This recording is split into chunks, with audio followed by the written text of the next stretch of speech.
We are fortunate enough to have Quebec's Finance Minister, Eric Girard, on the line, break down some of the things in the budget and a few questions to go along with it. Minister, thank you for your time. Always a pleasure. Let me begin by asking, the big number, of course, the one that jumps out at everybody is that $13.6 billion deficit, the biggest we've ever seen. But I want to dig a little deeper here because I can understand to some degree, you know, you're kind of in a tough spot with respect to taxes. And I think you let it be known a few weeks ago that there would be no tax hikes, although some might argue that the insurance premium tax, the one added to that, is in fact a tax hike.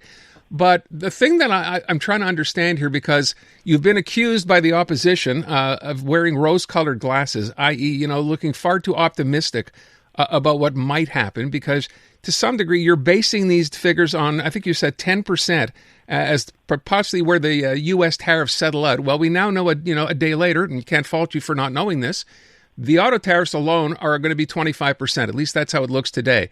So were you too optimistic in that outlook or not? Not at all. And quite frankly, there might have been an announcement on auto tariff, but we don't know for how long these tariffs are going to be. So the way it works is we consult private economic forecaster, and the median economic forecast for 2025 is 1.1% for Quebec economic growth. And what do we have in our forecast? 1.1% economic growth. So there's no rose glasses, or this is just too simplistic. And so what's happening is that the tariff threat is already hitting the Quebec economy, impacting confidence, reducing investment plan. And therefore, we're not in a recession, but we're growing more slowly than we should, given the threat. And so the current environment is one of a waiting mode where growth is slower, and we say this is equivalent to the situation we would face if tariff were imposed for 2 years on all goods and services at 10%. Of course, this is just an hypothesis. We don't know next week on how many goods will tariff be imposed, what rate they will be, and for what period, because they could be announced and then after the election of a new prime minister in Canada, negotiation, there could be no tariff in 6 months. So we make an assumption, 10% for 2 years. We have an alternative scenario where we have 25% on all goods and services for 2 years, a recession. But for now, it's just a working assumption that reflects current conditions. All right. To your point, though, and I understand it's difficult when you don't know what the other side is doing, in this case, the U.S. and these tariffs. If we looked rather than optimal, if we looked at a worst case scenario here, 25% across the board, what are we looking at for Quebec? You're looking at a recession for Quebec, for Canada, but more importantly, for the United States. You're looking at a recession in North America if all goods and services on April 2nd are taxed at 25%, and this lasts for 2 years. Okay. So this will impact. Last week, the U.S. Federal Reserve lowered growth forecasts for the United States and raised inflation forecasts because of these tariff threats. The North American economy is integrated. Supply chain are integrated. The U.S. consumer will end up paying these tariffs. So even though next week there could be tariff, this is done with a purpose of exerting the maximum pressure on Canada. And we need to stand strong, and we will fight back. There will be counter-tariff. The election will bring a new prime minister, or the current one. Canadian will decide. There will be negotiation. And in the end, I expect that some common sense will prevail. And I do not expect, personally, that we will have 25% tariff on all goods and services for a 2-year period. But that scenario is provided in the budget because even though it doesn't make any sense, it's still a possible alternative scenario. I'm wondering what you make, and we've heard this from Donald Trump, not in these exact words, but this idea that these tariffs, however extensive they may happen to be, this is about short-term pain for long-term gain. Well, I think what they want to do is they want to bring back manufacturing to the United States. They want central United States, the Midwest, the Deep South, to regain some of their past glory in terms of manufacturing. They don't like East Coast and West Coast elite. They want more manufacturing production in the U.S. This will raise prices. This will take time. The U.S. is the largest consumer in the world. They benefit from cheap goods being produced all over the world. And so it's a completely different economic agenda that will overall reduce growth and raise prices. How do you compete, though? This is the part I don't understand, and I'm thinking now from an economic perspective, big picture. Part of the reason those manufacturing jobs disappeared in the first place is because other places, like China, could produce them at a fraction of what they cost in America.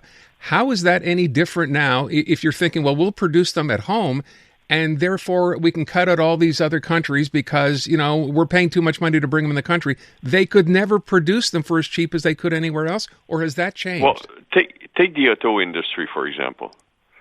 If they were to move all the cars being produced in Mexico and Canada to the U.S., they don't even have the energy to produce these cars. They'll have to buy more energy from Canada. It just doesn't make sense in the short term, and nor in the long term. It's I've seen, I'm not sure which economist said this, but it's a short-term pain for more long-term pain. Okay. Can I talk about a couple of things specifically in the budget, Minister? Yes, number one, and this is something that a lot of people reacted to. You've left, as I understand it, the capital gains tax, which the federal government, both parties, regardless of who wins, say they will not implement the hike in it. You've left it in this budget. Why? Because these are political promises. This is there's an election. They have platform. They make promises.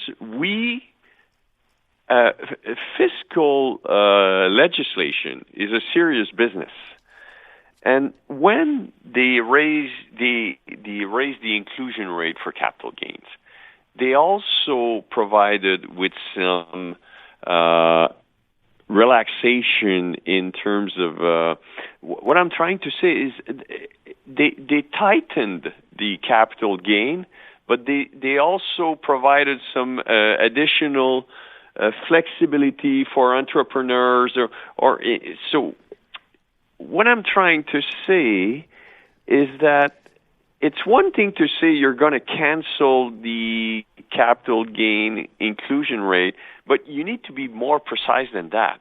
Are you also reversing the easier condition you put for entrepreneurs? So until we have clear legislation that is tabled by a duly elected government in the House and the legislation is approved, then we know what we're supposed to harmonize to. And at that point, do you harmonize when this new April 29th? We will harmonize. We've always been harmonized with the federal government. But it's important to say that fiscal legislation is a serious business. To say that you're going to cancel something is a political statement. You need to table legislation and adopt it. Last question. We're going to run out of time, and I do appreciate your time. But I do want to make one comment on the deficit. We have the most conservative definition of fiscal balance. So the 13.6 include $2.2 billion of capital savings that we call the Generation Fund. So it is really $11.4 billion deficit, which is 1.8% of GDP. BC was at 2.5, Nova Scotia at 1.4, Alberta 1.1. We also have a $2 billion contingency reserve for rainy days because of the current uncertainty. This is the largest reserve I've put.